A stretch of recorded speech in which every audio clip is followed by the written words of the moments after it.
Good hello. The first part of this video concentrated on the origin and terminations of the fate line, what these mean. You can check these out, what your fate line says about you. Now, in this video, I'm going to be discussing the quality of the fate line, the way in which it takes its course, and the many different obstacles and variations of how the fate line takes shape as it uh, reaches its destination on the palm. So stick around, and by the end of this video, you will know a lot more about what your fate line says about you in terms of the course of the fate line itself. So where we see a fate line that is strong and true and deep and long, we see so too is a person's path and their ability to maintain material security when they are pursuing that path. On the left hand, this shows how we feel about it. On the right hand, this shows the material success, the status, the achievement that that path brings. Now, such a deep and strong and long line as this shows a constructive, productive outlook, an ability to concentrate and focus, to a real sort of single-minded determination to achieve, and an ability to do that. If the fate line differs from the rest of the major Palmer lines, the life line, the head line, the heart line, in terms of its uh, depth, its width, if it appears thin and wiry and kind of um, apart from the other lines in its strength, as in it's a weaker, it appears more faint, then so too is their ability to concentrate, their determination, their drive, their motivation is also lacking. They may well be lacking in mental as well as physical stamina. And there's probably a lot of different difficulties there as well. Not as I'm not trying to make out as though they are the result of their failures is as a result of their own deeds, because there are likely some difficulties as well, and there are financial difficulties as well. If we saw this in the right hand, then there certainly is a lacking of making any kind of success and progress in life. In the left hand, it shows that this is how a person feels about their situation. Sometimes uh, the left and the right hand show us a very different picture in terms of a person's career, their fate, their destiny. When the fate line originates with something of an island at the base of the fate line itself, it shows there's something of a mystery of fear.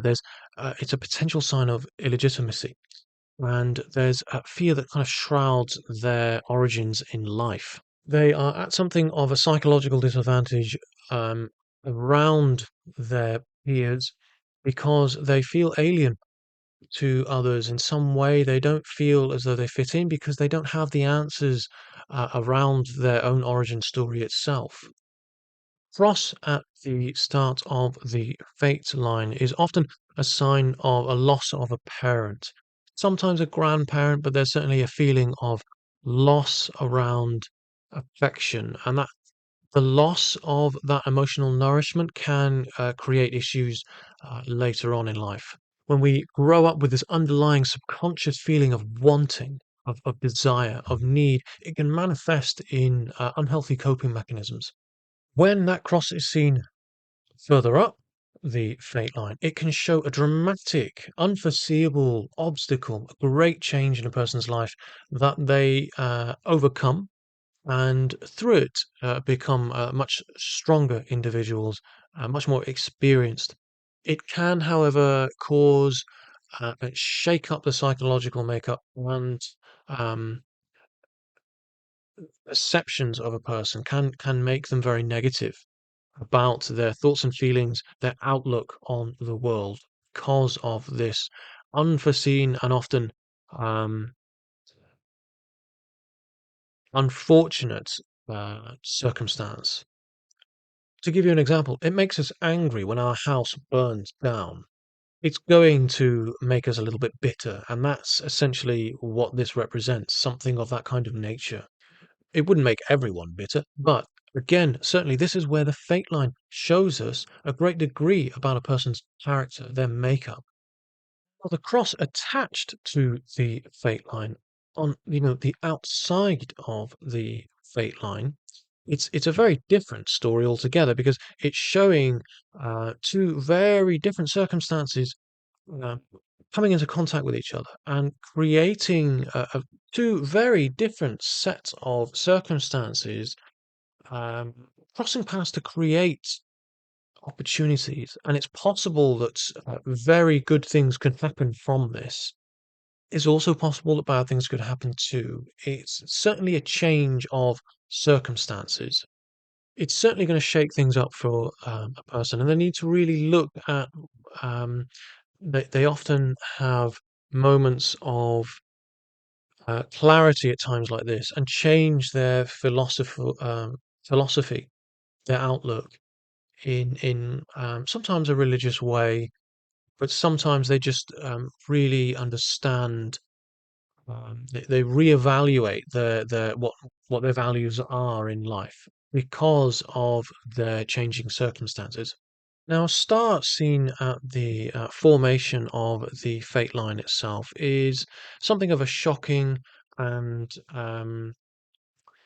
unforeseen event that occurs in their life towards their parents that has these negative knock-on effects to their life and creates a sense of fear within them when we are very, very young and our parents lose everything.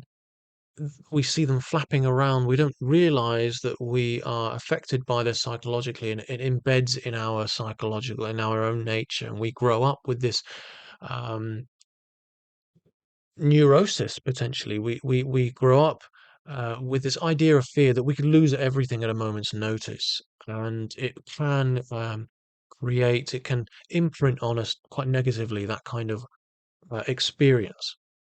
And, if we saw the star further up the fate line, again, it's a reversal of fortune. So if they're in a negative situation, then, it's a good thing. But more often than not, it's a negative thing because we will see that reversal of fortune i- further along instead of at the beginning. It pretty much always represents misfortune because it's shocking, it's damaging, it's disrupting, and it's almost sort of explosive. It's pulling possibility for uh, the path to grow. Um, how can this plant benefit from the roots if there is a star disrupting the the stem from receiving from its roots, if you see what I mean? I'm trying to put it into something logical here, but palmistry really rarely um, relates to logic in terms of trying to extract some sort of formula in the way the lines work.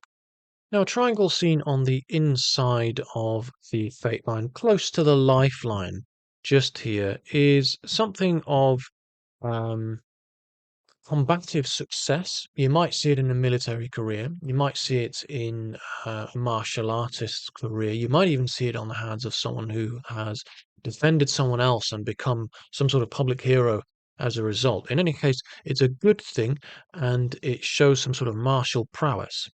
I wouldn't think this possible without some sort of training, though, without some sort of knowledge study, because triangles in palmistry, as far as I've always recognized and understood, and certainly from my experience, it always represents study, fortune through hard work.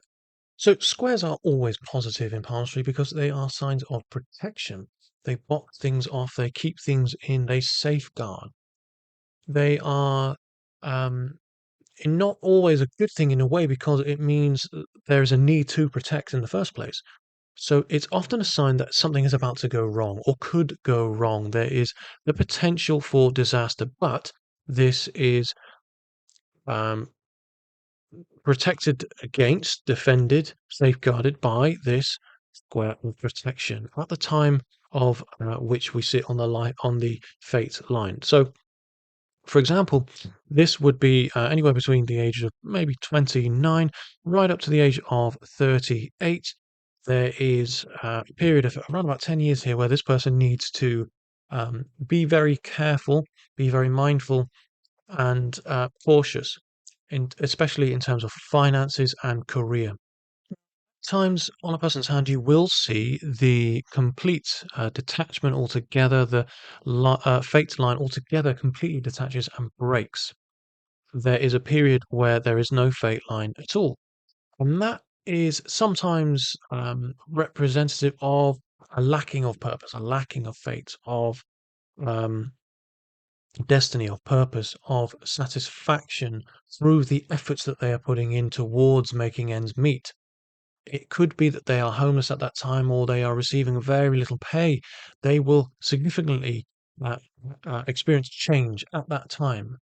It could be that they have to work they get fired from their job and they have to work and take a massive pay cut throughout that time until things look up again and that line begins to repair its course to its former strength. Now, when the line overlaps, and this is not a break, this is an overlap because there is still the procedure, the development, the progression and growth of this line um, forcing towards its um, destination, the area um, that it's supposed to reach, but it's overlapping. So there is a period here of this is certainly a great change, but there is at no one point a period where this person is without.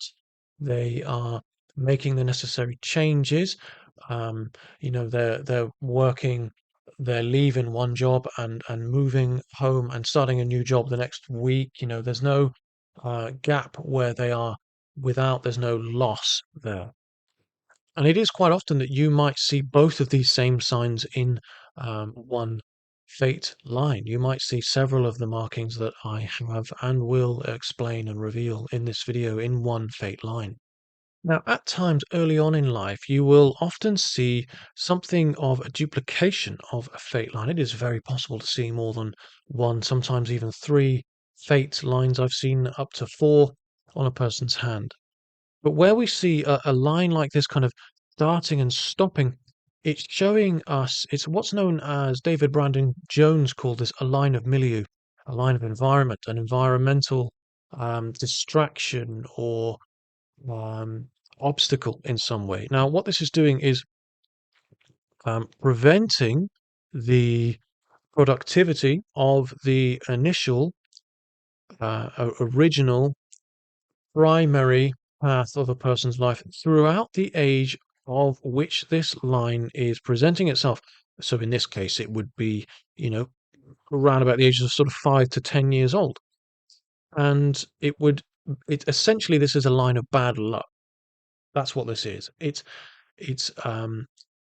friction going against the necessary and true course of a person's destiny. And what happens is after this line sort of dissipates, so from the ages of 10, for example, with this person, their luck significantly increases after this time. So they've gone through this period of bad luck, and karma seems to sort of repay in some way. They uh, somehow fall into opportunity after this time. Everything kind of seems to work out all right after this time, and life looks up.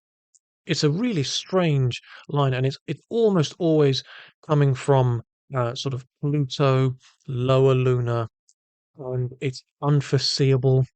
It's cosmic astrological kind of events from afar that are just sort of striking, and it's almost as though it's sort of residual karma from a past life, potentially. Now, I did just mention sometimes you can see fate lines in excess of more than just one line. And here I have an example of a fate line that kind of branches out and duplicates, it doubles and reaches towards the mount of Jupiter. And what this shows us is that their purpose in life also sort of duplicates and reaches towards an area of achieving great ambition. Essentially, it's a sign of major achievement, of a step in the right direction. Achievement is um, actioned, is promised. They land in an area of authority, expertise in their field. They are in a position of power as a result of their career because their career flourishes. Quite literally, it grows a branch. Essentially, the fate line growing another branch is able to bear more fruit. Now, where we see this occur when the fate line doubles and branches towards Apollo, intellectual pursuits, artistic and creative endeavors are achieved. Fame, wealth, status, and it's essentially success and joy are accomplished. Now, for anyone who is striving towards literary or artistic endeavors, this is a remarkably prosperous sign and exactly the kind of thing we want to be seeing.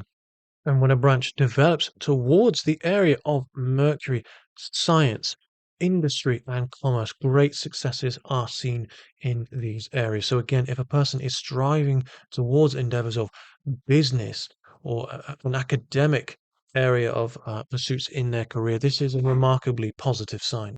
Now, I mentioned in the previous video about how horizontal lines barring the path of progression of the fate line is an obstacle, it's negative. It prevents the flow of energy. It dams it up. And I've also mentioned how a fate line that rises stems from lunar. It relates to members of the opposite sex and how we play a role in influencing them and being supported by them. Now, when we see a combination of the two, essentially, this is something of an influence from Luna that bars and affects our fate, it's almost negative, but it's also positive. It's a bit of both. And what this represents is the opposite member of sex playing a role and negatively impacting on our fate by essentially this would represent a person becoming involved with the opposite member of this sex, a relationship whereby they are being used and exploited, and it lasts for the duration of the length of this line, and afterwards they are left feeling heartbroken and potentially financially worse off, and it can have dramatic and damaging effects on their emotional and psychological makeup. The complete lacking of an apparent fate line altogether has often in the past been associated with vagabonds, criminals, rogues, um, travelers, prostitutes, especially, people who are on the fringes of society and have no purpose, essentially, have, a lacking of contribution towards society. That's not necessarily true. In my experience, people who lack a feeling of purpose often have no fate line, as well as people who take fate into their own hands. Often you do see this on the hands of people who travel quite literally, and this is because they're taking their journey with them. They're carving their own destiny and their own purpose. Their own destiny has not yet manifested. So it's not to say that the fate line will always be lacking, will never be there, because at some point in a person's life, there will be an understanding, and um, they will either find their place in the world, or the world will find a place for them. And when that happens, a fate line will develop. I do hope you've enjoyed this second part of my video on what your fate line says about you. Please do let me know your thoughts on my interpretations here, and if you've got any of the signs here, and how that relates to you in your life, please do drop a comment below. And if you've got any concerns at all about your own hands or anything you've seen in your hands, especially because of what I said, please do feel free to email me. And if you would like to book a reading with me, please feel free to ask me as well. You can go to my website, piscespalmist.com, and book a reading there. Thank you very much for watching, and I'll see you on the next one.